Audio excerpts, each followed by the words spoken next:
ಈ ಕಾರ್ಯಕ್ರಮದ ಪ್ರಾಯೋಜಕರು ಜೈನ್ ಇರಿಗೇಷನ್ ಸಿಸ್ಟಮ್ಸ್ ಲಿಮಿಟೆಡ್, ಜಾಗತಿಕ ತುಂತುರು ಮತ್ತು ಹನಿ ನೀರಾವರಿ ಉಪಕರಣಗಳ ಉತ್ಪಾದಕರು, ಬೇಸಾಯ ತಂತ್ರಜ್ಞಾನ ನಿರೂಪಕರು ಹಾಗೂ ರೋಗರಹಿತ ಟಿಶ್ಯೂ ಕಲ್ಚರ್ ಗಿಡಗಳು. ವೀಕ್ಷಕರೇ ನಮಸ್ಕಾರ. ಇವತ್ತಿನ ಕೃಷಿ ಋಷಿ ಅಂಗಳದಲ್ಲಿ ಕಾರ್ಯಕ್ರಮಕ್ಕೆ ತಮಗೆ ಸ್ವಾಗತ. ವೀಕ್ಷಕರೇ, ನೀವು ಬಹಳ ವರ್ಷಗಳಿಂದ ನಮ್ಮ ಕಾರ್ಯಕ್ರಮಗಳನ್ನು ನೋಡ್ತಾ ಇದ್ದರೆ ನಿಮ್ಗೆ ಗೊತ್ತಿರುತ್ತೆ, ಡಾಕ್ಟರ್ ಮಹಾಂತೇಶ್ ಪಾಟೀಲ್ ಸರ್ ಅಂಥೇಳಿ ಅವರು ಈ ಕೃಷಿ ಪಾಠ ಸರಣಿಯಲ್ಲಿ ಬೆಳೆಗಳ ಕುರಿತಾಗಿ ಸಸ್ಯ ರೋಗ ಶಾಸ್ತ್ರಜ್ಞರಾಗಿ, ಅಂದರೆ ಸಸ್ಯಗಳಿಗೆ ಯಾವ್ಯಾವ ರೋಗಗಳು ಬರ್ತವೆ, ಅದಕ್ಕೆ ಏನೆಲ್ಲ ಮಾಡ್ಬೋದು ಅನ್ನೋದು ಕುರಿತು ಒಂದು ಪಾಠಗಳ ಮುಖಾಂತರ ನಿಮಗೆ ಒಂದು ಮಾಹಿತಿಯನ್ನು ಕೊಡ್ತಾಯಿದ್ರು. ಈಗ ಅವರೇ ಕೊಪ್ಪಳದಲ್ಲಿ ಒಂದು ಅಯೋಧ್ಯ ಕ್ರಾಪ್ಸ್ ಅಕಾಡೆಮಿಕ್ಸ್ ಅಂಥೇಳಿ ಒಂದು ಸಂಸ್ಥೆಯನ್ನು ಸ್ಥಾಪನೆ ಮಾಡಿದ್ದಾರೆ. ಬನ್ನಿ ಇವತ್ತಿನ ಕಂತಿನಲ್ಲಿ ಅವ್ರನ್ನ ಮಾತಾಡಿಸಿ ಈ ರೀತಿಯ ಒಂದು ಸಂಸ್ಥೆಯನ್ನು ಸ್ಥಾಪನೆ ಮಾಡೋದಕ್ಕೆ ಏನು ಮುಖ್ಯ ಉದ್ದೇಶ ಆಗಿತ್ತು, ಕೊಪ್ಪಳದ ಜನತೆಗೆ ಇವರು ಯಾವ ರೀತಿಯ ಒಂದು ಸೇವಾ ಸಲಹೆಗಳನ್ನು ನೀಡ್ತಾ ಇದ್ದಾರೆ. ಈಗ ಸ್ಥಾಪನೆಯಾಗಿ ಆಲ್ಮೋಸ್ಟ್ ಇವ್ರದ್ದು 1 ವರ್ಷ ಆಗಕ್ಕೆ ಬಂತು. ಇಲ್ಲಿಯವರೆಗೆ ಅವರು ಏನೆಲ್ಲ ಸಾಧನೆಗಳನ್ನು ಮಾಡಿದ್ದಾರೆ, ಇವ್ರದ್ದು ಒಟ್ಟಾರೆಯಾಗಿ ರೈತರ ಏಳಿಗೆಗಾಗಿ ಈ ಒಂದು ಸಂಸ್ಥೆ ಯಾವ ರೀತಿ ದುಡಿತಾ ಇದೆ ಅನ್ನುವ ಎಲ್ಲ ಮಾಹಿತಿಗಳನ್ನು ಅವರಿಂದ ಕೇಳಿ ತಿಳಿದುಕೊಂಡು ಬರೋಣ. ಬನ್ನಿ. ನಮಸ್ಕಾರ. ನನ್ನ ಹೆಸರು ಮಹಾಂತೇಶ್ ಪಾಟೀಲ್ ಅಂತ. ನಾನು ಕೃಷಿ ವಿಶ್ವವಿದ್ಯಾಲಯ ರಾಯಚೂರಿನ ನಿವೃತ್ತ ಪ್ರಾಧ್ಯಾಪಕ. ಅಂದರೆ ನಾನು ಸ್ವಯಂ ನಿವೃತ್ತಿ ತೆಗೆದುಕೊಂಡೆ 2022ರಲ್ಲಿ. ನಾನು ಕಳೆದ ಒಂದು 26 ವರ್ಷಗಳಿಂದ ಕೃಷಿ ವಿಶ್ವವಿದ್ಯಾಲಯ ರಾಯಚೂರಿನಲ್ಲಿ ಸೇವೆ ಮಾಡಿದ್ದೆ.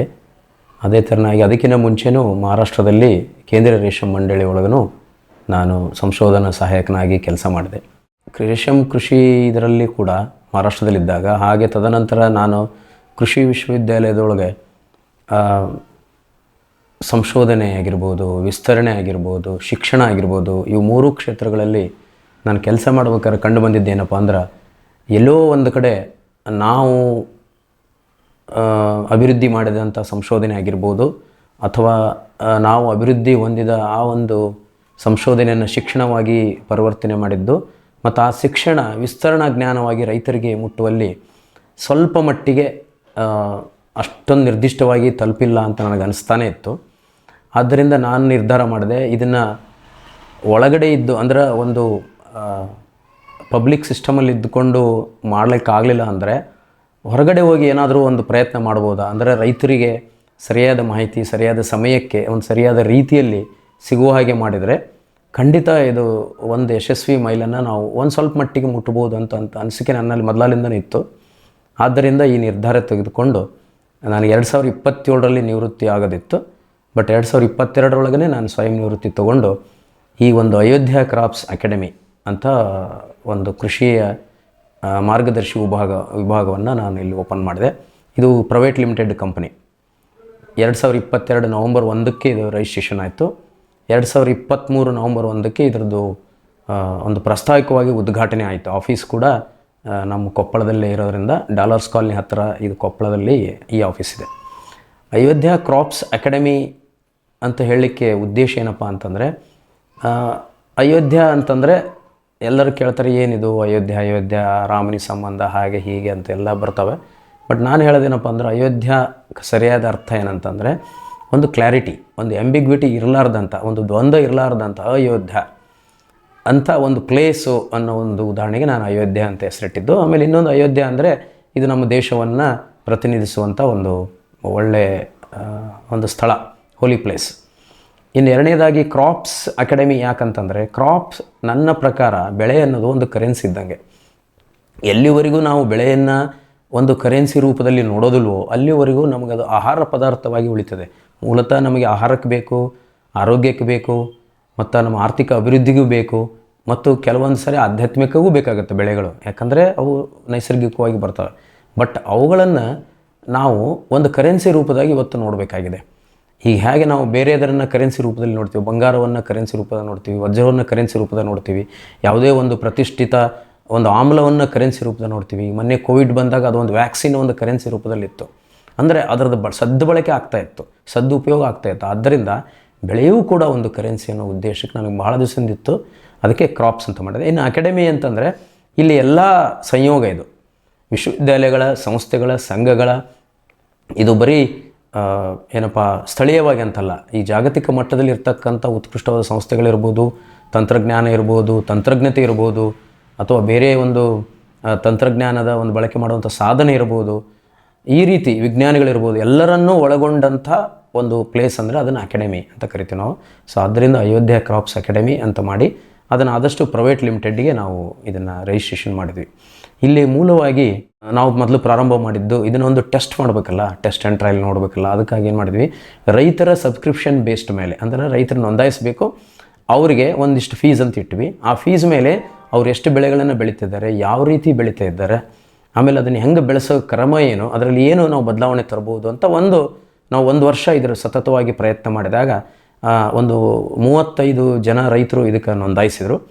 ತದನಂತರ 35 ಜನರಿಗೆ ಒಂದು ಆಲ್ಮೋಸ್ಟ್ ಒಂದು 22 ಬೆಳೆಗಳನ್ನು ಅವರು ಬೆಳೀತಾ ಇದ್ದು. ಅದರಲ್ಲಿ ಒಂದು 500 ಎಕರೆಯಷ್ಟು ಭೂಮಿ ಅವರು ಈ ಬೆಳೆಗಳಲ್ಲಿ ಆವರಿಸ್ಕೊಳ್ಳಿತ್ತು. ಸೊ ಅದನ್ನು ನಾವು ಒಂದು ಪ್ರಾಯೋಗಿಕವಾಗಿ ಪ್ರಾರಂಭ ಮಾಡಿದ್ವಿ. ಅಲ್ಲಿ ಏನು ರೈತ ಈಗ ನಾರ್ಮಲ್ ಕೃಷಿ ಬೆಳೆ ಬೆಳೆಯುವಂಥ ರೈತ ಹೇಗೆ ಪ್ರತಿಸ್ಪರ್ಧೆ ಮಾಡ್ತಾನೆ, ಮತ್ತು ಅಷ್ಟರಲ್ಲೇ ತೋಟಗಾರಿಕೆ ಬೆಳೆ ಅಂದರೆ ದುಡ್ಡನ್ನು ತರ್ತಕ್ಕಂಥ ಬೆಳೆಗಳಿದ್ದರೆ ಅದನ್ನೇ ಯಾವ ರೀತಿ ಅವನು ನಮಗೆ ಸ್ಪಂದನೆ ಮಾಡ್ತಾನೆ, ಮತ್ತು ಅದಕ್ಕಿಂತ ಹೆಚ್ಚಿಗೆ ಕೆಲವೊಂದು ರೈತರಿಗೆ ಬೆಳೆಗಿಂತ ಬೆಳೆಯನ್ನು ಸಂಸ್ಕರಣೆ ಮಾಡಿ ಅದಕ್ಕೊಂದು ಮಾರ್ಕೆಟ್ ಕಲ್ಪಿಸುವಂತಿರ್ತದೆ, ಅಥವಾ ಕೆಲವೊಂದು ರೈತರಿಗೆ ಬೀಜೋತ್ಪಾದನೆ ಮಾಡಿ ಅದೇ ಬೆಳೆಯಲ್ಲಿ ಅದರಿಂದ ಆರ್ಥಿಕ ಸೌಲಭ್ಯ ಮಾಡ್ಬೇಕಂತಿರ್ತಾರೆ. ಸೊ ಇವೆರಡನ್ನು ನಾವು ಟೆಸ್ಟ್ ಮಾಡಿದ್ವಿ. ಆಮೇಲೆ ಕೆಲವೊಂದು ರೈತರು ಬೆಳೆಗಳನ್ನು ಪರಿವರ್ತನೆ ಮಾಡೋಣ, ಸಾಕಪ್ಪ ಇಷ್ಟು ದಿವಸ ಈ ಬೆಳೆ ಬೆಳೆದಿವಿ, ಯಾವುದೇ ಒಂದು ಬೆಳೆ ಅಂದರೆ ಕೃಷಿ ಬೆಳೆ, ಅದನ್ನು ಬದಲಾವಣೆ ಮಾಡೋಣ, ನಮ್ಮ ಹತ್ರ ಸಾಕಷ್ಟು ಜ್ಞಾನ ಬಂದೈತೆ, ನೀರೈತೆ, ವಾತಾವರಣವೂ ಐತೆ, ನಾವು ಯಾಕೆ ಬೇರೆ ಬೆಳೆಗೆ ಹೋಗಬಾರ್ದು, ಹೀಗೆ ಹಲವಾರು ವಿಚಾರಗಳು ಏನು ಬರ್ತಾವೆ ಅಂತ ನೋಡಲಿಕ್ಕೆ ಒಂದು ಸ್ಟಾರ್ಟ್ ಮಾಡಿದ್ದು. ಬ್ಯಾರಿಕ್ ಸೆಂಟರ್ ಫೆರ್ಮೋನ್ ಟ್ರಾಪ್ಸ್ನೊಂದಿಗೆ ರೇನೋಸಾರಸ್ ದುಂಬಿ ಮತ್ತು ಕೆಂಪು ಮೂತಿ ಹುಳುಗಳಿಂದ ತೆಂಗು, ತಾಳೆ, ಅಡಿಕೆ ಮರಗಳ ಸಂರಕ್ಷಣೆ, ತರಕಾರಿ ಮತ್ತು ಹಣ್ಣಿನ ಬೆಳೆಗಳಲ್ಲಿ ಹಣ್ಣಿನ ನೊಣಗಳ ನಿಯಂತ್ರಣಕ್ಕೆ ಬ್ಯಾರಿಕ್ ಸ್ಕ್ಯಾಚ್ ಫ್ರೂಟ್ ಫ್ಲೈ ಹಾಗೂ ವೆಜಿಟೇಬಲ್ ಫ್ಲೈ ಟ್ರ್ಯಾಪ್, ರಸ ಹೀರುವ ಕೀಟಗಳನ್ನು ಹಿಡಿಯಲು ಬಣ್ಣದ ಕ್ರೋಮ್ಯಾಟಿಕ್ ಸ್ಟಿಕ್ಕಿ ಟ್ರ್ಯಾಪ್ಸ್, ಪೇಟೆಂಟ್ ಹೊಂದಿದ ತಂತ್ರಜ್ಞಾನ, ದೀರ್ಘಕಾಲದವರೆಗೂ ಬಾಳಿಕೆ, ಕೀಟನಾಶಕಗಳಿಗೆ ಪರ್ಯಾಯ, ಪರಿಸರಕ್ಕೆ ಪೂರಕ, ಸುಸ್ಥಿರ ಸಾವಯವ ಕೃಷಿಗಾಗಿ ಬ್ಯಾರಿಕ್ಸ್. ಭೂಮಿದೀಪ ಸಾರಜನಕ, ರಂಜಕ ಒದಗಿಸುವ ಸೂಕ್ಷ್ಮಾಣುಜೀವಿ ಮಿಶ್ರಿತ ಸಮೃದ್ಧ ಸಾವಯವ ಎರೆಗೊಬ್ಬರ, ಕಾಳು ಮೆಣಸಿಗೆ ಟ್ರೈಕೋಡರ್ಮಾ ಸಂವರ್ಧಿತ ವಿಶೇಷ ಎರೆಗೊಬ್ಬರ, ಕುದುರೆ, ಹೇಸರಗತ್ತೆ, ಲದ್ದಿಯ ಅಧಿಕ ಪೌಷ್ಟಿಕಾಂಶದ ಅಶ್ವಸಾರ ಎರೆಗೊಬ್ಬರ, ಎನ್ಪಿಕೆ, ಲಘು ಮತ್ತು ಸೂಕ್ಷ್ಮ ಪೋಷಕಾಂಶಗಳು, ಸಸ್ಯ ಪ್ರಚೋದಕಗಳು ಹಾಗೂ ಹಾರ್ಮೋನುಗಳ ಆಗರ ಭೂಮಿದೀಪ ಎರೆಗೊಬ್ಬರ.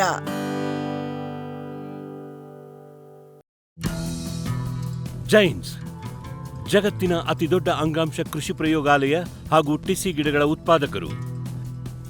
ಸಮೃದ್ಧ ಇಳುವರಿಗೆ ಜೈನ್ ಜೀನೇನ್, ಯಾಲಕ್ಕಿ, ನೇಂದ್ರನ್ ಹಾಗೂ ಕೆಂಪು ಬಾಳೆ ಸಸಿಗಳು, ದಾಳಿಂಬೆ, ಭಗವತಳಿಯ ರೋಗಮುಕ್ತ ಸಸಿಗಳು, ಲಕ್ನೋ 49 ಪೇರಳೆ, ಸ್ಟ್ರಾಬೆರಿ ಇತ್ಯಾದಿ ಗಿಡಗಳು ಯೋಗ್ಯ ಬೆಲೆಯಲ್ಲಿ. ಅಂಗಾಂಶ ಕೃಷಿಯ ಜಾಗತಿಕ ಬ್ರ್ಯಾಂಡ್ ಜೈನ್. ಫ್ಯೂಚರ್ ಬಯೋಟೆಕ್ ಸಾವಯವ ಕೃಷಿಯ ವೇಗವರ್ಧಕ. ಪೋಷಕಾಂಶ ಪೂರೈಕೆಗೆ ಎನ್ಪಿಕೆ ಕಲ್ಚರ್, ವ್ಯಾಮ್, ಪಿಎಸ್ಪಿ ಮತ್ತು ಕೆಎಂಬಿ. ಜೈವಿಕ ರೋಗ ಕೀಟ ನಿಯಂತ್ರಣಕ್ಕೆ ಟ್ರೈಕೋಡರ್ಮಾ, ಸೂಡೋಮೊನಾಸ್. ಸಾವಯವ ಗೊಬ್ಬರ ಉತ್ಪಾದನೆಗೆ ಕಾಂಪೋಸ್ಟ್ ಕಲ್ಚರ್. ಹೂವು ಕಾಯಿ ಉದುರುವ ಸಮಸ್ಯೆಗೆ ಕಾಮಧೇನು ಮತ್ತು ಸತ್ವ. ಮಣ್ಣಿನ ಆರೋಗ್ಯ ವೃದ್ಧಿಗೆ ಫ್ಯೂಚರ್ ಬಯೋಟೆಕ್, ಧಾರವಾಡ.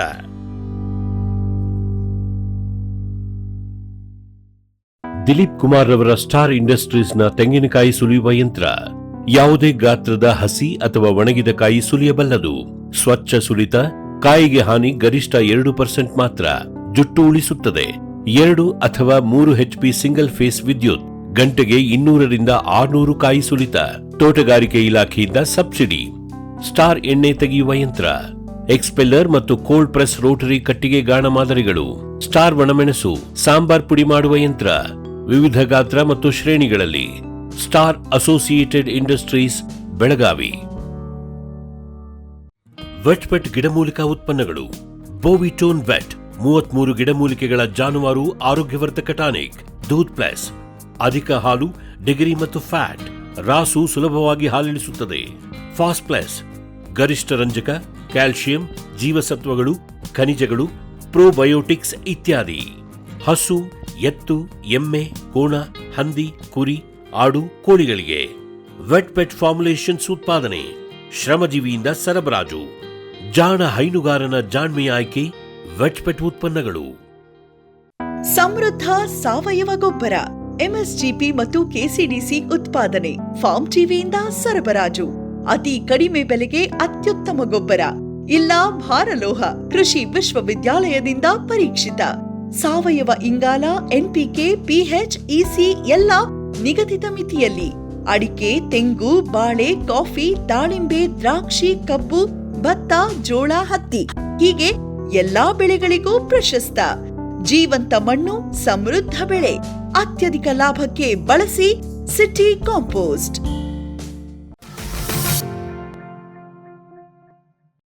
ಈಗ ಸಾಕಷ್ಟು ನಮ್ಮ ವಿಶ್ವವಿದ್ಯಾಲಯಗಳು ICAR ಇರ್ಬೋದು, ಬೇರೆ ಬೇರೆ ಇದರಲ್ಲಿ ಸಾಕಷ್ಟು ಪ್ಯಾಕೇಜ್ ಆಫ್ ಪ್ರಾಕ್ಟೀಸ್ ಅಂತಂದರೆ ಬೇಸಾಯ ಕ್ರಮಗಳ ಬಗ್ಗೆ ಸಾಕಷ್ಟು ಅಭಿವೃದ್ಧಿಯಾಗಿ ಎಲ್ಲ ಕಡೆ ಬಂದ್ಬಿಟ್ಟಿದೆ. ಬಟ್ ಅದನ್ನು ಸರಿಯಾಗಿ ಓರ್ಣಕ್ಕಿಟ್ಟು ಅದನ್ನು ರೈತನಿಗೆ ಅನುಕೂಲವಾಗುವಂತೆ, ಅಂದರೆ very specific to farming system, ಅದನ್ನು ತರಬೇಕಾಗಿರೋದು ಇವತ್ತು ಭಾಳ ಅತ್ಯವಶ್ಯಕವಾಗಿದೆ. ಈಗ ಬೆಂಗಳೂರಲ್ಲಿ ಆದಂಥ ಪ್ಯಾಕೇಜು ಕೊಪ್ಪಳದಲ್ಲಿ ಆಗಲಿಕ್ಕೆ ಸಾಧ್ಯ ಇಲ್ಲ. ಯಾಕಂದರೆ ಕ್ರಾಪ್ ಸೇಮ್ ಇರ್ಬೋದು, ವೆರೈಟಿ ಸೇಮ್ ಇರ್ಬೋದು, ಬಟ್ ಇಲ್ಲಿ ವಾತಾವರಣ ಬದಲಾವಣೆ ಆಗುತ್ತೆ. ಆಮೇಲೆ ಇಲ್ಲಿ ಅವನಿಗೆ ಸಾಮಾಜಿಕ, ಆರ್ಥಿಕ ಮತ್ತು ಆಡಳಿತಾತ್ಮಕ ಬದಲಾವಣೆಗಳು ಇಲ್ಲಿ ಭಾಳ ಇರ್ತವೆ.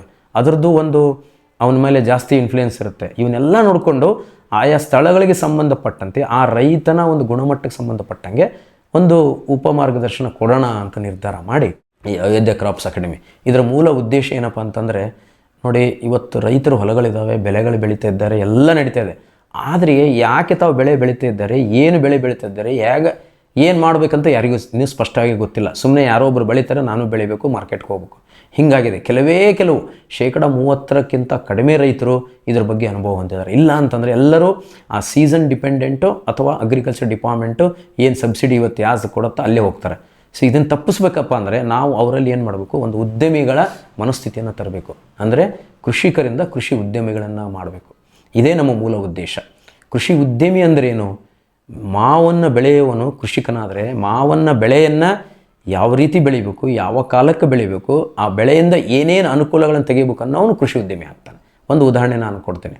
ಹೀಗೆ ನಾವು ಮೊದಲಿಗೆ ಪ್ರಾಯೋಗಿಕವಾಗಿ ಒಬ್ಬ ರೈತರ ಅವರು ಒಂದು ಕಳೆದ 22 ವರ್ಷದಿಂದ ಕೃಷಿ ಕಾಯಕ ಮಾಡ್ಕೊತ ಬಂದಿದ್ದಾರೆ. ಅವರು ಎಲ್ಲರಂಗನೇ ಮೆಕ್ಕೆಜೋಳ ಹಾಕಿದೆ, ತೊಗರಿ ಹಾಕಿದೆ, ಕಡಲೆ ಹಾಕಿದೆ, ಬಟ್ ಎಲ್ಲಿನೂ ಅವ್ರಿಗೆ ಸರಿಯಾಗಿ ಆ ಒಂದು ಆರ್ಥಿಕ ಸ್ವಾವಲಂಬನೆ ಬಂದಿದ್ದಿಲ್ಲ. ಸೊ ನಾವೇನು ಮಾಡಿದ್ವಿ, ಅವ್ರ ಪರಿಚಯ ಇರೋದರಿಂದ ಅವರಲ್ಲಿ ಏನು ಮಾಡಿದ್ವಿ, ಈ ಸರಿ ಇಲ್ಲ, ಈ ಕೃಷಿ ಬೆಳೆಗಳನ್ನು ಬದಲಾವಣೆ ಮಾಡೋಣ ಅಂತ ಅಂದ್ವಿ. ಅಲ್ಲಿ ಬಂತು ನೋಡ್ರಿ, ಬದಲಾವಣೆ ಮಾಡೋಣ ಅಂದರೆ ಅಲ್ಲಿ ಒಂದು ಸಂತೋಷನೂ ಆಗುತ್ತೆ, ಆಮೇಲೆ ಒಂದು ರಿಸ್ಕ್ ಬೇರಿಂಗ್ ಕೆಪಾಸಿಟಿನೂ ಬರಬೇಕಾಗುತ್ತೆ. ಅಂದರೆ ಆ ತೊಂದರೆ ತರ್ತಕ್ಕಂಥ ಆ ಒಂದು ಕಾಯಕವನ್ನು ನಾವು ಸೃಷ್ಟಿ ಮಾಡ್ಕೋಬೇಕಾಗುತ್ತೆ. ಅದನ್ನು ಮೆಟ್ಟಿ ನಿಲ್ಲುವಂಥ ಧೈರ್ಯವನ್ನು ನಾವು ಮಾಡಬೇಕಾಗುತ್ತೆ. ಅದು ಆರ್ಥಿಕವಾಗಿರ್ಬೋದು, ಸಾಮಾಜಿಕವಾಗಿರ್ಬೋದು, ವೈಜ್ಞಾನಿಕವಾಗಿರ್ಬೋದು. ಸೊ ಆದ್ದರಿಂದ ನಾವೇನು ಮಾಡಿದ್ವಿ, ಅವ್ರ ಬೆಳೆಗಳನ್ನು ಬದಲಾವಣೆ ಮಾಡಿ ನಾವೇನು ಮಾಡಿದ್ವಿ, ಅಲ್ಲಿ ಕಲ್ಲಂಗಡಿಯನ್ನು ಹಾಕ್ಸಿದ್ವಿ. ಅದು ಕಮರ್ಷಿಯಲ್ ಕಲ್ಲಂಗಡಿ. ಅದಕ್ಕೆ ಬೇಕಾದಂಥ ಉಪಚಾರಗಳು ಅಂದರೆ ಬೇಸಾಯ ಕ್ರಮಗಳು ಅವರು ರುಟೀನಾಗಿ ಒಂದೇನೋ ಯೂಟ್ಯೂಬ್ ನೋಡಿಕೊಂಡು ಅಥವಾ ಯಾರೋ ಒಂದು ಹೇಳಿದ್ದು ಮಾಡ್ತಿದ್ರು, ಹಂಗೆ ಬೇಡ. ನಮ್ಮದೇ ಆದಂಥ ಕೆಲವೊಂದು ಮೂಲ ಅಂದರೆ ಮಣ್ಣಿನ ಆರೋಗ್ಯವನ್ನು ಹೆಚ್ಚಿಸುವಂಥದ್ದು, ಬೆಳೆಯ ಆರೋಗ್ಯವನ್ನು ಹೆಚ್ಚಿಸುವಂಥದ್ದು, ಬೆಳೆಯ ಉತ್ಪನ್ನದ ಆರೋಗ್ಯವನ್ನು ಹೆಚ್ಚಿಸುವಂಥದ್ದು, ಮಾರುಕಟ್ಟೆಗೆ ಬೇಕಾದಂಥ ಗುಣಮಟ್ಟವನ್ನು ತರುವಂಥದ್ದು, ಮತ್ತು ಅದರಲ್ಲಿ ಅದನ್ನು ಉಪಯೋಗಿಸಿದಾಗ ನಮಗೆ ಅಂದರೆ ಬಳಕೆದಾರರಿಗೂ ಕೂಡ ಅದರದೊಂದು ಸ್ವಾದ ಸಿಕ್ಕಿರಬೇಕು. ಈ ಒಂದು 5 ಅಂಶಗಳ ಮೇಲೆ ನಾವೇನು ಮಾಡಿದ್ವಿ, ಮಣ್ಣನ್ನು ಯಾವ ರೀತಿ ಬದಲಾವಣೆ ಮಾಡಬೇಕು, ಅದರ ಹೆಲ್ತನ್ನು ಯಾವ ರೀತಿ ಅಭಿವೃದ್ಧಿ ಮಾಡಬೇಕು ಅಂತ ಹೇಳಿ ಮೊದಲು ಮಣ್ಣು ಟೆಸ್ಟನ್ನು ಮಾಡಿಸಿದ್ವಿ. ಸಾಯಿಲ್ ಸ್ಯಾಂಪಲ್ ಮಾಡಿಸಿದ್ವಿ, ವಾಟರ್ ಸ್ಯಾಂಪಲ್ ಮಾಡಿಸಿದ್ವಿ. ಅದನ್ನೆಲ್ಲ ಟೆಸ್ಟ್ ಆ ಆಧಾರಿತದ ಮೇಲೆ ಆ ಮಣ್ಣಿಗೆ ಏನು ಬೇಕಾಗಿತ್ತೋ ಅದನ್ನೇ ಹಾಕ್ಸಿದ್ವಿ. ಅದೇ ಒಂದು ಕ್ವಾಲಿಟಿ ಮತ್ತು ಕ್ವಾಂಟಿಟಿ ಎರಡನ್ನು ಹಾಕಿಸಿದಾಗ ಆಮೇಲೆ ಅದಕ್ಕೆ ಬೇಕಾದಂಥ ಪೂರಕವಾದ ನೀರನ್ನು ಎಷ್ಟು ಕೊಡಬೇಕು, ಅದಿನ್ನೂ ಆಟೋಮೇಷನ್ ಆಗಿದ್ದಿಲ್ಲ, ಡ್ರಿಪ್ ಮೇಲೇ ಮಾಡಿಸಿದ್ವಿ. ಅದು ಭಾಳ ಖುಷಿಯಾಗಿಬಿಡುತ್ತೆ ಅವರಿಗೆ. ಅವರು ಉದಾಹರಣೆಗೆ ಒಂದು FIM ಹಾಕ್ತಾಯಿದ್ರು, ಅಂದರೆ ಕೊಟ್ಟಿಗೆ ಗೊಬ್ಬರ ಯಾವ್ದು ಅವ್ರದ್ದಂತೂ ಇದ್ದಿಲ್ಲ, ಬೇರೆಯವ್ರು ತಂದು ಹಾಕ್ತಾಯಿದ್ರು. ಬಟ್ ಅದಕ್ಕೆ ಒಂದು ಕ್ವಾಂಟಿಟಿ ಇದೆ, ಒಂದು ಕ್ವಾಲಿಟಿನೂ ಇದ್ದಿಲ್ಲ. ನಾವು ಆ ಕೊಟ್ಟಿಗೆ ಗೊಬ್ಬರನ ಹಾಕ್ಸಲೇ ಇಲ್ಲ, ಯಾಕಂದರೆ ಕ್ವಾಲಿಟಿನೇ ಇರ್ತಿದ್ದಿಲ್ಲ. ಅದರ ಬದಲೇ ಆ ಕೊಟ್ಟಿಗೆ ಗೊಬ್ಬರಕ್ಕೆ ಸಮಾನಾಂತರವಾಗಿ ಶಕ್ತಿ ಕೊಡ್ತಕ್ಕಂಥ ಜೈವಿಕ ಗೊಬ್ಬರವನ್ನು ಹಾಕ್ಸಿದೆ ಅಲ್ಲಿ. ಅದೇ ಗುಜರಾತ್ ಎಕೋ ಕಂಪ್ನಿದು. ನಾನೇ ಸ್ವತಃ ರಾಯಚೂರಲ್ಲಿದ್ದಾಗ ಸಂಶೋಧನೆ ಮಾಡಿ ನನ್ನ ವಿದ್ಯಾರ್ಥಿಗಳು ಕೂಡಿ ಸಂಶೋಧನೆ ಮಾಡಿದಂಥ ಗುಜರಾತ್ ಎಕೋ ಬಯೋಸನ್ನು ಅಲ್ಲಿ ಹಾಕ್ಸಿದ್ವಿ. ಮಣ್ಣಿಗೆ, ಬೆಳೆಗೆ ಎಲ್ಲ ಹಾಕ್ಸಂತ ಬಂದ್ವಿ. ನೀವು ನಂಬೋದಿಲ್ಲ, ಆ ರೈತ ಎಂದೂ ಕಾಣದಂಥ ಆದಾಯ ಮತ್ತು ಬೆಳೆಯನ್ನು ಮತ್ತು ಮಾರುಕಟ್ಟೆಯನ್ನು ಕಂಡುಕೊಂಡ. ಇದು ಬಹಳ ಮುಖ್ಯ. ಇದು ಉದ್ಯಮಿ ಆಗ್ತಾನೆ ಅವನು ಒಂದು ಸ್ಟೆಪ್ ನೆಕ್ಸ್ಟ್ ಹೋಗ್ತಾನೆ.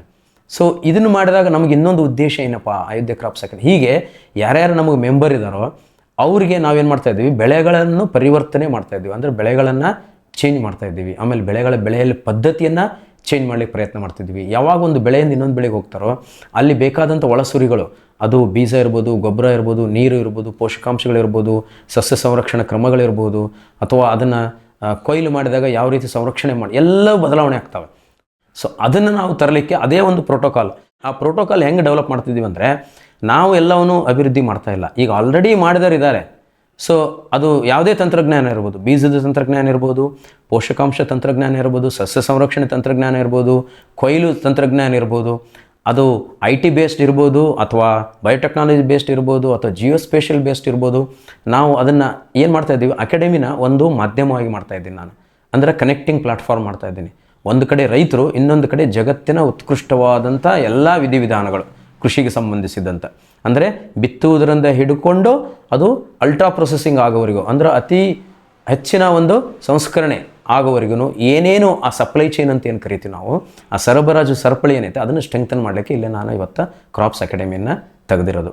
ಈ ನಿಟ್ಟಿನೊಳಗೆ ನಾವು ಮಣ್ಣಿನಿಂದ ಆ ಕಂಪ್ಲೀಟ್ ಮಾರ್ಕೆಟ್ ಮುಟ್ಟೋವರೆಗೂ, ಅವ್ರಿಗೆ ಒಂದು ಒಳ್ಳೆಯ ಮಾರ್ಕೆಟ್ ದೊರಕೋವರೆಗೂ ನಾವು ಅವರಿಗೆ ಉಪದೇಶವನ್ನು, ಮಾರ್ಗದರ್ಶನವನ್ನು ಕೊಡ್ತೀವಿ. ಇದ್ರ ಜೊತೆಗೆ ಏನಂತಂದರೆ, ಇಲ್ಲಿ ಬರೀ ಕೊಡೋದಲ್ಲ, ನಾವು ಆ ಫೀಡ್ಬ್ಯಾಕ್ ಮೇಲೆ ಕಲಿತಾ ಇದ್ದೀವಿ. ಇದು ಭಾಳ ಮುಖ್ಯ. ನಿರಂತರವಾದ ಕಲಿಕೆ ಇದು ಏನು ಎಕ್ಸೆಪ್ಷನ್ ಏನಲ್ಲ. ಯಾರು ನಾವು ಕಲಿಕೆಯನ್ನು ನಿಲ್ಲಿಸ್ತೀವೋ ಅವತ್ತೇ ನಮ್ಮ ಗ್ರಾಫ್ ಕ್ಲೋಸ್ ಆಗುತ್ತೆ. ಸೊ ನಾನು ಕೂಡ 30 ವರ್ಷಗಳ ಸತತವಾಗಿ ಒಂದು ಅಕಾಡೆಮಿಕ್ ಲೈಫಲ್ಲಿದ್ದು, ಒಂದು ಶೈಕ್ಷಣಿಕ ಇದರಲ್ಲಿದ್ದು, ಈಗ ಸಡನ್ನಾಗಿ ವ್ಯವಹಾರಕ್ಕೆ ಇಳಿದಿನಪ್ಪ ಅಂತಂದರೆ, ನಾನು ಒಂದು ಉದ್ಯಮಿ ಆಗ್ಬೇಕಂತಲೇ ಬಂದಿರೋದು. ಇದರಿಂದನೇ ಎಷ್ಟು ಗಳಿಕೆ ಆಗುತ್ತೋ, ಅದು ಜ್ಞಾನದ ಗಳಿಕೆ ಇರ್ಬೋದು, ಆರ್ಥಿಕ ಗಳಿಕೆ ಇರ್ಬೋದು, ಅಥವಾ ತಂತ್ರಜ್ಞಾನದ ಗಳಿಕೆ ಇರ್ಬೋದು, ಅದರಿಂದ ಎಷ್ಟು ರೈತರಿಗೆ ನಾನು ತಲುಪಿಸಬಲ್ಲೆ. ಇವತ್ತೇನಾಗಿದೆ, ರೈತರ ಮನೆಯೊಳಗೆ ರೈತ ತನ್ನ ಮಗ ಅಥವಾ ಮಗಳು ರೈತಾಪಿ ಮಾಡಬಾರ್ದಂತಾನೆ. ಯಾಕಂತಂದರೆ, ತನಗಿರೋಂಥ ಒಂದು ಜ್ಞಾನದ ಬದ್ಧತೆ ಮತ್ತು ಅಳವಡಿಕೆಯ ಬದ್ಧತೆ, ಸಾಧ್ಯತೆಗಳ ಮೇಲೆ ಅವನು ಹೇಳ್ತಾ ಇದ್ದಾನೆ. ಬಟ್ ಇವತ್ತು ಜಗತ್ತು ಹಂಗಿಲ್ಲ. ನಾನೇನಾದರೂ ಇವತ್ತು ಕೊಪ್ಪಳದಾಗ ಏನಾದರೂ ನಾನು ಬೆಳೆ ತೆಗೆದೆ ಅಥವಾ ಒಂದು ಮಾರುಕಟ್ಟೆ ಸೃಷ್ಟಿ ಮಾಡಿದ್ರೆ ಅಂದರೆ ಇಡೀ ಜಗತ್ತಿಗೆ ಸಂಬಂಧ ಇದೆ. ಅದು ಯಾವುದೋ ಒಂದು ಕ್ಯಾಲಿಫೋರ್ನಿಯಾ, ಲಾಸ್ ಏಂಜಲೀಸಲ್ಲಿ ಬೆಂಕಿ ಆಯ್ತಪ್ಪ ಅಂದ್ರೆ ಅದು ಅಷ್ಟಕ್ಕೆ ಸಂಬಂಧ ಇಲ್ಲ. ಆ ಬೆಂಕಿಯ ಉಷ್ಣತೆ, ಆ ಬೆಂಕಿಯ ಪರಿಣಾಮ, ಆ ವಾತಾವರಣ ಬದಲಾವಣೆ ಪರಿಣಾಮ ಇಡೀ ಜಗತ್ತಿಗೆ ಆಗುತ್ತೆ. ಇದನ್ನು ನಾವು ಅರ್ಥ ಮಾಡ್ಕೋಬೇಕು. ಇದು ಒಂದು ಉದ್ಯಮಿಯ ಪಾತ್ರ, ಇದು ಒಂದು ಉದ್ಯಮಿಯ ಕಲಿಕೊಳ್ಳುವಂಥ ಒಂದು ಪಾತ್ರ. ಸೊ ಈ ರೀತಿ ಉದ್ಯಮಿ ಅಂದರೆ ತಾನು ನಿಂತಿರೋ ಜಾಗದಿಂದ ಇಡೀ ಜಗತ್ತನ್ನು ಅರ್ಥ ಮಾಡಿಕೊಂಡು ಅದರ ಅಳತೆಗೋಲಿನಂತೆ ತಾನು ಮುಂದುವರಿಯೋದೇ ಉದ್ಯಮಿ. ಅದು ಯಾವುದೇ ಉದ್ಯಮಿ ಇರ್ಬೋದು, ವಿಶೇಷವಾಗಿ ಕೃಷಿ ಉದ್ಯಮಿ. ಯಾಕಂದರೆ ಕೃಷಿ ಒಂದು ಬೆಳೆ ನಾನು ಬೆಳೆದರೆ ಇವತ್ತು ಅದನ್ನು ಆಹಾರವಾಗಿ ಉಪಯೋಗ ಮಾಡ್ತೀನಿ, ಆರೋಗ್ಯಕ್ಕಾಗಿ ಉಪಯೋಗ ಮಾಡ್ತೀನಿ, ಅಂದರೆ ಆಯುರ್ವೇದಕ್ಕಾಗಿ ಉಪಯೋಗ ಮಾಡ್ತೀನಿ, ಅದನ್ನು ಒಂದು ಇಂಧನವಾಗಿ ಉಪಯೋಗ ಮಾಡ್ತಾ ಇದ್ದೀನಿ ನಾನು, ಅದನ್ನು ಒಂದು ಪ್ರಾಣಿ ಪಕ್ಷಿಗಳ ಒಂದು ಆಹಾರಕ್ಕಾಗಿ ಉಪಯೋಗ ಮಾಡ್ತಾ ಇದ್ದೀನಿ ನಾನು. ಸೊ ಹೀಗೆ ಎಲ್ಲಿ ಯಾವುದು ಸಾಧ್ಯತೆ ಇಲ್ಲವೋ ಅಲ್ಲಿ ಕೃಷಿ ಸಾಧ್ಯತೆಯನ್ನು ನಾವು ಇವತ್ತು ನೋಡ್ತಾ ಇದ್ದೀವಿ. ಬಯೋಫ್ಯೂಯಲ್ ಅಂತೂ ಇವತ್ತು ಸಾಕಷ್ಟು ಚರ್ಚೆಗೆ ಒಳಪಟ್ಟಿದೆ. ಆಮೇಲೆ ಇತ್ತೀಚೆಗೆ ಈ ಒಂದು ತಂತ್ರಜ್ಞಾನದ ಒಳಿತು ಕೆಡಕಿನ ನೋಡಿದಾಗ ಇದೇನು ನಾವು ಇಂಗಾಲದ ಒಂದು ಮುಚ್ಚಳಿಕೆಯಿಂದ ಅಂತಂದರೆ, ಅಂದರೆ ಇಂಗಾಲದ ಒಂದು ವ್ಯತಿರಿಕ್ತ ಪರಿಣಾಮ ಆಗ್ತಾಯಿದೆ ಕಾರ್ಬನ್, ಅದನ್ನು ಯಾವ ರೀತಿ ಕ್ಯಾಪ್ಚರ್ ಮಾಡಬೇಕು, ರೈತರಿಗೆ ಯಾವ ರೀತಿ ಅದರಿಂದ ಅನುಕೂಲತೆ ಆಗುತ್ತೆ. ಇವತ್ತು ಎಷ್ಟೋ ಕಂಪ್ನಿಗಳು ಬಂದಿದ್ದಾವೆ, ಆ ಇಂಗಾಲದ ಒಂದು ಕ್ಯಾಪ್ಚರ್ ಮಾಡೋದ್ರಿಂದ ಒಂದು ಕ್ರೆಡಿಟ್ ಅಂತ ಕೊಡ್ತೀವಿ ನಾವು, ಅದು ಆರ್ಥಿಕ ಸ್ವಾವಲಂಬನೆ. ಹೀಗೆ ಹಲವಾರು ದೇಶ ವಿದೇಶಗಳಲ್ಲಿ ಏನು ನಡೀತಾ ಇದೆ ಅವುಗಳೆಲ್ಲವನ್ನು ಕೊಪ್ಪಳದಲ್ಲಿ ತಂದು ಕೊಪ್ಪಳ ರೈತರಿಗೆ, ನನಗೆ ಉದ್ದೇಶ ಇರೋದು ಮೊದಲು ಕೊಪ್ಪಳ ರೈತರನ್ನು ಉದ್ಧಾರ ಮಾಡೋಂಥದ್ದು, ಅಂದರೆ ಕೊಪ್ಪಳ ರೈತರಿಗೆ ಸದೃಢ ಮಾಡೋಂಥದ್ದು ನನ್ನ ಕೆಲಸ. ಆಮೇಲೆ ಹೊರಗಡೆ ಹೋಗೋಣ ಅಂತ. ನಾವೇ 645 ಹಳ್ಳಿಗಳಿದ್ದಾವೆ, ಅನೇಕ ಒಂದು 100ರಿಂದ 200 ಬೆಳೆಗಳನ್ನು ಇಲ್ಲಿ ಬೆಳೀತಾ ಇದ್ದಾರೆ. ಅದು ಕೃಷಿ ಬೆಳೆ ಇರ್ಬೋದು, ತೋಟಗಾರಿಕೆ ಬೆಳೆ ಇರ್ಬೋದು, ಸಾಂಬಾರು ಬೆಳೆಗಳಿರ್ಬೋದು, ಅಥವಾ ಔಷಧಿ ಬೆಳೆಗಳಿರ್ಬೋದು, ಸುಗಂಧ ದ್ರವ್ಯ ಬೆಳೆ ಇರ್ಬೋದು, ಮತ್ತು ಪ್ಯಾಡಿ ಇದೆ ನಮ್ಮಲ್ಲಿ, ಮ್ಯಾಕ್ಸಿಮಮ್ ಪ್ಯಾಡಿ. ಯಾಕಂದ್ರೆ ತುಂಗಭದ್ರಾ ನ್ಯೂವರ್ ಇರೋದ್ರಿಂದ ನಮ್ಮಲ್ಲಿ ಪ್ಯಾಡಿ ಅಂದರೆ ಕ್ಷೇತ್ರ, ಅಲ್ಲಿ ಏನು ನಾವು ಒಂದು ಅಸಾಧಾರಣವಾದಂಥ ಬದಲಾವಣೆ ತರಬೇಕು. ಯಾಕಂದರೆ 14 ವರ್ಷದಿಂದ ನಾನು ನಿಖರ ಕೃಷಿ ಯೋಜನೆಯನ್ನು ಭತ್ತದಲ್ಲಿ ಇಲ್ಲೇ ಜಂಗಮರ ಕಲ್ಗುಡಿಯಲ್ಲೇ ಮಾಡಿದ್ದೆ. 100 ಎಕರೆ ಇದರಲ್ಲಿ 100 ರೈತರ ಒಂದು ಸಹಯೋಗದಲ್ಲಿ. ಆ ಒಂದು ಅನುಭವದ ಮೇಲೆ ನನಗೆ ಅವಾಲಿಂದನೂ ಇತ್ತು, ಏನಾದರೂ ಒಂದು ಬದಲಾವಣೆ ನಾವು ತರಬೇಕು. ಆ ಬದಲಾವಣೆ ನಾವು ತರಬೇಕಪ್ಪ ಅಂದರೆ ನಾವು ಮೊದಲು ಬದಲಾಗಬೇಕು, ಅಂದರೆ ನಮ್ಮ ಒಂದು ಜ್ಞಾನ ಬದಲಾಗಬೇಕು, ನಮ್ಮ ಒಂದು ಕನೆಕ್ಟಿವಿಟಿ, ಆ ಒಂದು ಲಿಂಕ್ ವಿತ್ ದ ಟೆಕ್ನಾಲಜಿ, ಟೆಕ್ನೋಕ್ರಾಟ್ಸ್ ಅದು ಬದಲಾಗಬೇಕು. ಅದನ್ನು ಎಷ್ಟರ ಮಟ್ಟಿಗೆ ನಾವು ನಮ್ಮ ರೈತರಿಗೆ ಹೊಂದುವಂತೆ ಅಳವಡಿಕೆ ಮಾಡಬೇಕು. ಸೊ ಹೀಗೆ ಹಲವಾರು ವಿಚಾರಗಳಿಂದ ಇವತ್ತು ನಾನು ಅಕಾಡೆಮಿಯನ್ನು ಹುಟ್ಟು ಹಾಕಿರೋದು. ಇದು 1 ವರ್ಷ ಇವತ್ತಿಗೆ ಮುಗೀತು. ಈ ವರ್ಷ ನಾವೇನು ಮಾಡ್ತಾಯಿದ್ದೀವಿ, ಬೇರೆ ಬೇರೆ ಅಂದರೆ ವಾಣಿಜ್ಯ ಬೆಳೆಗಳಾದಂಥ ಪಪಾಯ ಇರ್ಬೋದು, ಮಾವು ಇರ್ಬೋದು, ದಾಳಂಬ್ರಿ ಇರ್ಬೋದು, ದ್ರಾಕ್ಷಿ ಇರ್ಬೋದು, ಇದರಲ್ಲಿ ಎಲ್ಲೆಲ್ಲಿ ಎಕ್ಸ್ಪರ್ಟೈಸ್ ಆಯಿತೋ, ಅದು ಬೇಸಾಯ ಕ್ರಮ ಇರ್ಬೋದು, ಅಥವಾ ಹಣ್ಣಿನ ಕ್ವಾಲಿಟಿ ಜಾಸ್ತಿ ಮಾಡೋಂಥಿರೋದು, ಬೆಳೆ ಅಭಿವೃದ್ಧಿ ಆಗ್ತಾ ಇರೋ ಅವುಗಳನ್ನು ಹುಡುಕಿ ಅವ್ರ ಜೊತೆಗೆ ಕೊಲಾಬ್ರೇಷನ್ ಮಾಡಿಕೊಂಡು ಅದನ್ನು ನಮ್ಮ ರೈತರಿಗೆ ಸೇವೆಯಾಗಿ, ಅಂದರೆ ಶುಲ್ಕ ಆಧಾರಿತ ಸೇವೆಯನ್ನು ನಾವು ಕೊಡಲಿಕ್ಕೆ ಪ್ರಯತ್ನ ಮಾಡ್ತಾಯಿದ್ದೀವಿ. ವಿಶ್ವದಾದ್ಯಂತ ಪೇಟೆಂಟ್ ಪಡೆದ ನ್ಯಾನೋ ತಂತ್ರಜ್ಞಾನದಲ್ಲಿ ತಯಾರಾದ ನೂವಾಲ್ಗಿ ದ್ರಾವಣ. ನೂವಾಲ್ಗಿ ಉಪಯೋಗಿಸಿದ ಮೇಲೆ ತುಂಬ ಇಳುವರಿನೂ ಬಂದಿದೆ. ಕಾಳು ಮೆಣಸಿಗಂತೂ ಭಾಳ ಚೆನ್ನಾಗಿ ಬರುತ್ತೆ. ರೇಷ್ಮೆ ಎಲೆನೂ ಚೆನ್ನಾಗಿ ಬರ್ತದೆ. ಗಿಡಗಳು ತುಂಬ ಚೆನ್ನಾಗಿ ಬೆಳವಣಿಗೆ ಆಯಿತು. ಯಾವುದೇ ರಾಸಾಯನಿಕ ಅಥವಾ ವಿಶೇಷ ಗೊಬ್ಬರಗಳ ಗೊಡವೆ ಇಲ್ಲದೆ ಎಲ್ಲ ಬೆಳೆಗಳಲ್ಲಿ ಉತ್ತಮ ಗುಣಮಟ್ಟದ ಅಧಿಕ ಫಸಲನ್ನು ಪಡೆಯಿರಿ. ಯಾವಾಗಲೂ ನನ್ನ ಇರೋವರೆಗೂ ನೀವು ಅಲ್ಲಿಗೆ ಅಂತ ಬಿಟ್ಟು ಬಾಳಲ್ಲ ಅಂತ ಒಂದು ಭರವಸೆ ಕೊಡ್ತೀನಿ. ವೆಟ್ ಗಿಡಮೂಲಿಕಾ ಉತ್ಪನ್ನಗಳು. ಮೇಷ ಟಾನಿಕ್ ಕುರಿ ಮತ್ತು ಆಡುಗಳ ಒತ್ತಡ, ರೋಗ, ಕ್ರಿಮಿ ನಿವಾರಕ, ಹೆಚ್ಚಿನ ಬೆಳವಣಿಗೆ. ಕುಕ್ಕುಟ ಟಾನಿಕ್ ಕಡಿಮೆ ಆಹಾರ, ಉತ್ತಮ ಆರೋಗ್ಯ, ಕೋಳಿಗಳ ಅಧಿಕ ಬೆಳವಣಿಗೆ. ಕೆಚ್ಚಲು ಕೇರ್ ಕೆಚ್ಚಲು ಬಾವು ಬರದಂತೆ ತಡೆಯಲು, ಬಂದರೆ ಬಾವು ನೋವು ಶಮನಕ್ಕೆ. ವೆಟ್ ಉತ್ಪಾದನೆ ಶ್ರಮಜೀವಿಯಿಂದ ಸರಬರಾಜು. ಜಾಣ ಹೈನುಗಾರನ ಜಾಣ್ಮೆಯ ಆಯ್ಕೆ ವೆಟ್ ಉತ್ಪನ್ನಗಳು. ಜೈನ್ ಇರಿಗೇಷನ್ ಸಿಸ್ಟಮ್ಸ್ ಲಿಮಿಟೆಡ್ ಭಾರತದ ಹನಿ ನೀರಾವರಿ ತಂತ್ರಜ್ಞಾನದ ಪ್ರಥಮ ಪ್ರವರ್ತಕ. ಜಗತ್ತಿನ ಅತಿ ದೊಡ್ಡ ಸ್ಪ್ರಿಂಕ್ಲರ್ಸ್ ಉತ್ಪಾದಕ ಕಂಪನಿ. ಸಂರಕ್ಷಿತ ಕೃಷಿಯಲ್ಲಿ ಹಸಿರು ಮನೆಗಾಗಿ ಮಿಸ್ಟರ್, ಫಾಗರ್, ಫ್ಯಾನ್ ಮತ್ತು ಪ್ಯಾಡ್ ಹಾಗೂ ನೆರಳು ಮನೆ. ಸ್ವಯಂ ಚಾಲಿತ ನೀರಾವರಿ ವ್ಯವಸ್ಥೆ ಮತ್ತು ರಸಾವರಿ ತಂತ್ರಜ್ಞಾನ. ಕೃಷಿಯಲ್ಲಿ ನೀರಿನ ಸಮರ್ಪಕ ಬಳಕೆ ಹಾಗೂ ಉಳಿತಾಯಕ್ಕೆ ಮತ್ತೊಂದು ಹೆಸರು ಜೈನ್. ದಿಲೀಪ್ ಕುಮಾರ್ ಅವರ ಸ್ಟಾರ್ ಇಂಡಸ್ಟ್ರೀಸ್. ಒಣ ಚಾಲಿ ಅಡಿಕೆ ಸುಲಿಯುವುದು ಈಗ ಹಿಂದೆಂದಿಗಿಂತ ಸುಲಭ, ಅಗ್ಗ. ಸ್ವಚ್ಛ ಸುಲಿತ ಅಡಿಕೆಗೆ ಹಾನಿ ಕಡಿಮೆ. 14 ವರ್ಷಗಳಿಂದ ಮಲೆನಾಡಲ್ಲಿ ಜನಪ್ರಿಯ. ಗಂಟೆಗೆ 40 ರಿಂದ 350 ಕಿಲೋಗ್ರಾಂ ಸುಲಿಯುವ ಮಾದರಿಗಳು ತೋಟಗಾರಿಕೆ ಇಲಾಖೆಯಿಂದ subsidy. Star mini rice mill ಗಂಟೆಗೆ 5 ರಿಂದ 10 ಕ್ವಿಂಟಾಲ್ ಮಿಲ್ಲಿಂಗ್ ಕೃಷಿ ಇಲಾಖೆಯಿಂದ ಸಬ್ಸಿಡಿ. ಸ್ಟಾರ್ ರೊಟ್ಟಿ ಮಾಡುವ ಯಂತ್ರ, ಸಿಂಗಲ್ ಫೇಸ್ ಮನೆ ವಿದ್ಯುತ್ ಗಂಟೆಗೆ 120 ರಿಂದ 500 ರೊಟ್ಟಿ ಸಿದ್ಧ. Star associated industries, Belagavi. Greenplast ISI ಪ್ರಮಾಣೀಕೃತ ಪರಿಶುದ್ಧ HDPE ಜಿಯೋ ಮೆಂಬ್ರೇನ್ ಪಾಂಡ್ ಲೈನರ್ಗಳು. ಕೃಷಿ ಹೊಂಡ, ಕೆರೆ, ಕಾಲುವೆ, ಮೀನುಕೊಳ, ಸ್ಪಿರುಲಿನಾ ಹೊಂಡಗಳಿಗೆ ಬೇಕಾದ ಆಕಾರ ಮತ್ತು ವಿಸ್ತೀರ್ಣಗಳಲ್ಲಿ ಸರ್ಕಾರದ ಸಬ್ಸಿಡಿ ಯೋಜನೆಯಡಿ ಲಭ್ಯ. 100% ಪುನರ್ಬಳಕೆ, ಯುವಿ ಮತ್ತು ಒಡಕು ನಿರೋಧಕ, ಪಕ್ಕಾ ಜೋಡಣೆ, 5 ವರ್ಷಗಳ ಲಿಖಿತ ವಾರಂಟಿ. ಗ್ರೀನ್ ಪ್ಲಾಸ್ಟ್.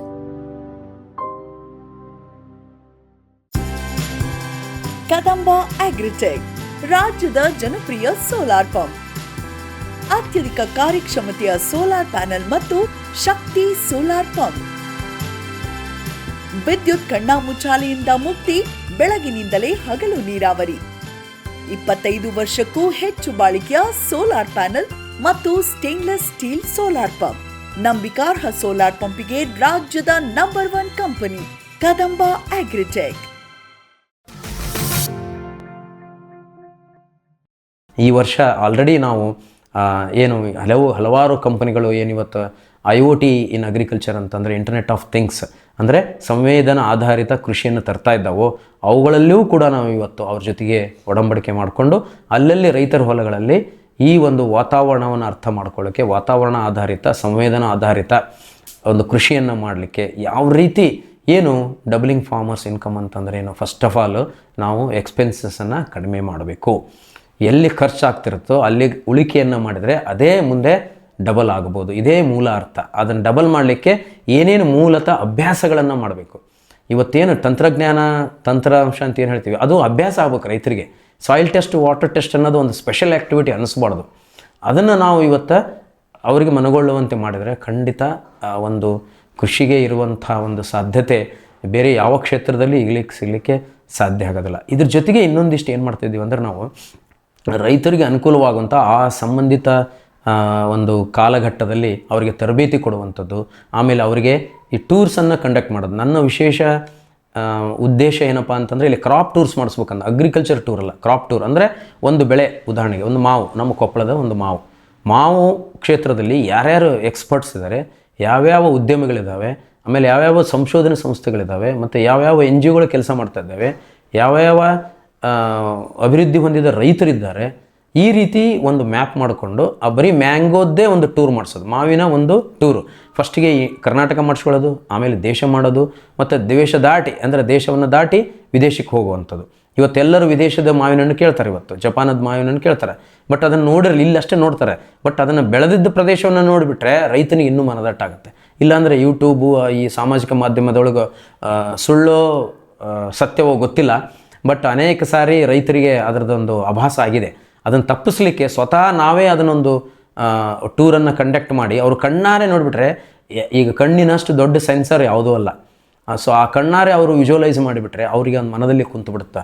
ಸೊ ಈ ರೀತಿ ಕ್ರಾಪ್ ಟೂರ್ಸ್ ಮಾಡಿಸ್ಬೇಕಂಥದ್ದು, ಆಮೇಲೆ ಕ್ರಾಪ್ ಒಂದು ಟೆಕ್ ಫಾರ್ಮ್ ಮಾಡ್ಬೇಕಂಥದ್ದು. ಈ ಉದಾಹರಣೆಗೆ ನಾನು ಅದನ್ನೇ ಹೇಳ್ತಿದ್ದೆ, ಈ ಕೃಷಿ ಕುಟುಂಬದ ಮೂಲದಲ್ಲಿ ಏನಿದೆ, ಕೆಲವೊಂದು ಯುವಕರು ಯುವತಿಯರು ಅವರಿಗೆ ಏನೇನೋ ಒಂದು ನೌಕರಿ ಮಾಡೋಕ್ಕೆ ಹೋಗ್ತಾ ಇದ್ದಾರೆ. ಅದನ್ನು ತಪ್ಪಿಸ್ಲಿಕ್ಕೆ ನಾವೇನು ಮಾಡ್ತಾಯಿದ್ದೀವಿ, ಒಬ್ಬ ಕೃಷಿ ಫೆಲೋ ಅಂದರೆ ಅಕಾಡೆಮಿ ಫೆಲೋ ಅಂತಂದು ಕ್ರಿಯೇಟ್ ಮಾಡ್ತಾಯಿದ್ದೀವಿ ಸದ್ಯದಲ್ಲಿ.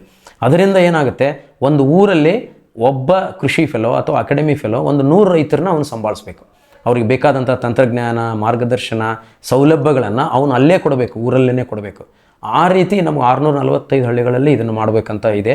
ಇದರಿಂದ ಏನಾಗುತ್ತೆ, ಒಂದು ಕೃಷಿ ಉದ್ಯಮ ಅನ್ನೋದು ಬರೀ ಪಟ್ಟಣಗಳಿಗೆ ಅಷ್ಟೇ ಸೀಮಿತ ಆಗದೆ ಹಳ್ಳಿಗಳಲ್ಲಿ, ಹಳ್ಳಿಗಳ ರೈತರ ಮನೆಯಲ್ಲಿ ಕೂಡ ಅದು ಸ್ಥಾಪಿತಗೊಳ್ಳುತ್ತೆ. ಸ್ವಾವಲಂಬಿ ಜೀವನ ಅಂತಂದರೆ ಇದೆ, ಆತ್ಮನಿರ್ಭರ ಅಂತಂದರೆ ಇದೆ. ನಾನು ಎಲ್ಲಿದ್ದೀನೋ ಅಲ್ಲೇ ಮೊದಲು ಅದನ್ನು ಗೆದಿಬೇಕಂತ. ಸೊ ಈ ನಿಟ್ಟಿನೊಳಗೆ ನಾವು ಈಗ ಶೀಘ್ರವಾಗಿ ಅಕಾಡೆಮಿ ಫೆಲೋವನ್ನು ತರ್ತಾ ಇದ್ದೀವಿ.